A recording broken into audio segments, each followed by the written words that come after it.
అందరికీ నమస్కారం. ఎప్పటి నుంచో గత వారం రోజులుగా ఎదురు చూస్తున్న ఎప్పుడెప్పుడా అని ఎదురు చూస్తున్న త్రిమూర్తుల సంగము ఆర్ త్రివేణి సంగము నిన్నటితో అది నిజమైంది.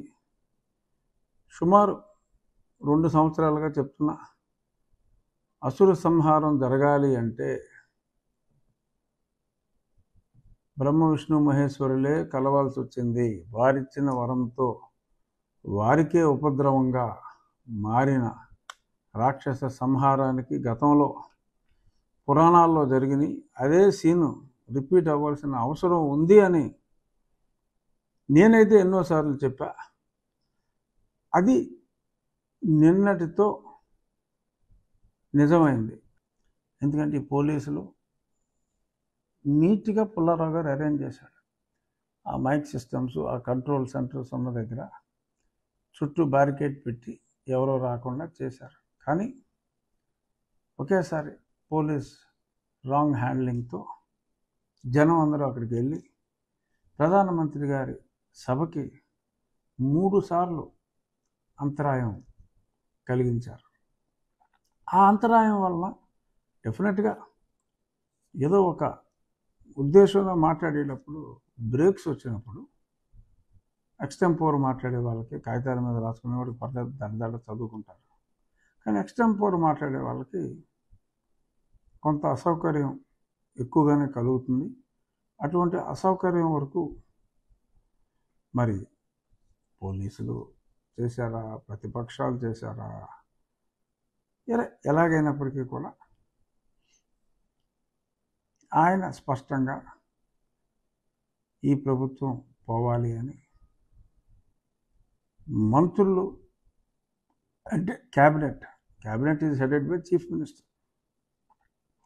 సో వీళ్ళందరూ కూడా ఒకళ్ళ మీద ఒకళ్ళు పోటీ పడి అవినీతి చేస్తున్నారని చాలా స్పష్టంగా చెప్పి ఈ ప్రభుత్వాన్ని మార్చాలి. కేంద్రంలో రాష్ట్రంలో double engine growth, double engine సర్కార్ ఉండాలి అంటే ఈ కూటమి ఇక్కడ అక్కడ కూడా అద్వితీయమైన విజయం సాధించాలి అని చెప్పి చక్కటి పిలుపునిచ్చారు. ఇది అంతం కాదు, ఇది ఆరంభం, నిన్న ప్రారంభం. నెక్స్ట్ రాబోయే మీటింగ్స్ డెఫినెట్గా రాష్ట్రంలో ఇంకో 4-5 మీటింగ్లన్నా కనీసం మోడీ గారు ఉంటాయి, అలాగే అమిత్ షా గారు ఉంటాయి. ఆ మీటింగుల్లో మనం ఆశించిన దానికన్నా అతి ఎక్కువ స్థాయిలో డెఫినెట్గా ఆ దాడి అనేది ఉంటుంది. మాటలు కాదు, చేతల్లో చాలా స్పష్టంగా అది ఉండబోతుంది. మరి వీరు చాలా ప్రయత్నాలు చేశారు. మరి వారి కొందరి అనునాయుల ద్వారా, ఢిల్లీ నుంచి ఇక్కడికి వచ్చి పనిచేస్తున్న కొందరు అధికారుల ద్వారా 3-4 ఫేజుల్లో ఎలక్షన్లు ఉంటాయి. మరి అలా అలా అలా వారి ఓటర్లను అందరినీ చెప్తారు కదా సదరు గారు, మా ఓటర్లు వేరని. ఆ వేరు ఓటర్లని తరలించి చాలా జిమ్మిక్కులు చేయాలని చూశారు. అది ఫెయిల్ అయ్యారు. అలాగే సిద్ధం అని చెప్పి ఎక్కడ పడితే అక్కడ రాష్ట్రం మొత్తం ఒక్క బోర్డు కూడా లేకుండా సిద్ధం అని చెప్పి నాకు ఒక కళ ఉందని రాత్రులు ఇలా కళ్ళగంటానని చెప్పి చాలా చెత్త అంతా పోస్టర్ల రూపంలో, ఫ్లెక్సీల రూపంలో పెద్ద ఆకాశంలో ఫ్లెక్సీలు కట్టేశారు. అన్ని బోర్డులు ఏముంది, అడిగేం పేమెంట్ ఎవరు ఫ్రీగా తీసుకుంటారు, ఎవరితోనూ కట్టిస్తారు. అవన్నీ కూడా ఒక్కొక్కటిగా రిమూవ్ చేయటం. అలాగే ఆఫీసుల్లో ఉన్న అతని ఫోటోలు కూడా డెఫినెట్గా తీసి పక్కన పడేస్తారు.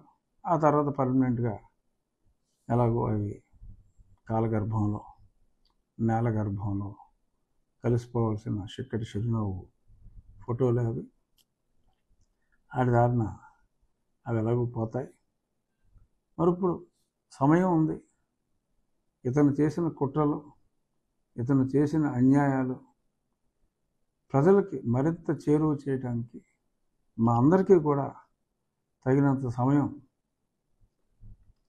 అదృష్టవశాత్తు ఎలక్షన్ కమిషన్ మనం ఫస్ట్ ఫేజ్లో పెట్టకుండా 4వ ఫేజ్లో పెట్టినందువల్ల చాలా అడ్వాంటేజ్ వచ్చింది.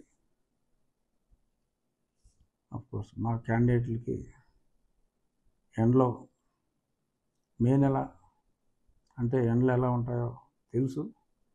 కానీ ఇక్కడ ఏంటంటే ఖచ్చితంగా నన్ను అప్పటికి 3 సంవత్సరాల క్రితం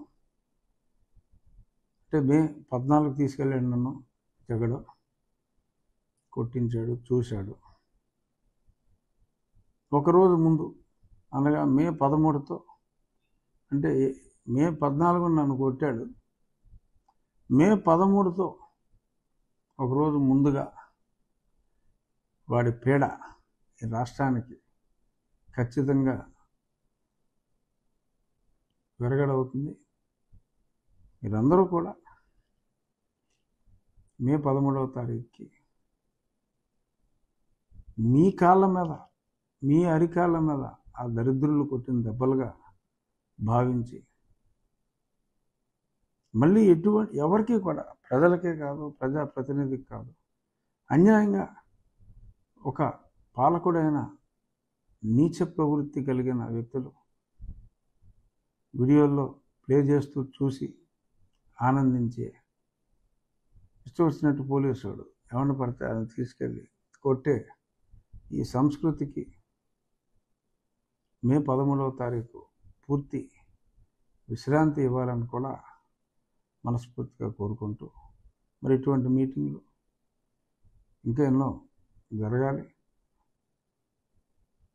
పెద్దలు చంద్రబాబు నాయుడు గారు కూడా రాష్ట్రానికి మోడీ గారి అవసరం, దేశానికి మోడీ గారి అవసరం ఎంత ఉంది అన్నది చక్కగా అందరికీ అర్థమయ్యేలాగా అద్భుతంగా ఆయన ప్రసంగంలో ఆయన తెలియజేశారు. పవన్ కళ్యాణ్ గారు తన సహజమైన శైలిలో చాలా బాగా గంజాయి క్యాపిటల్గా చేశారని, క్యాపిటల్ లేని రాష్ట్రంలో ప్రభుత్వమే సారా అమ్ముతుందని,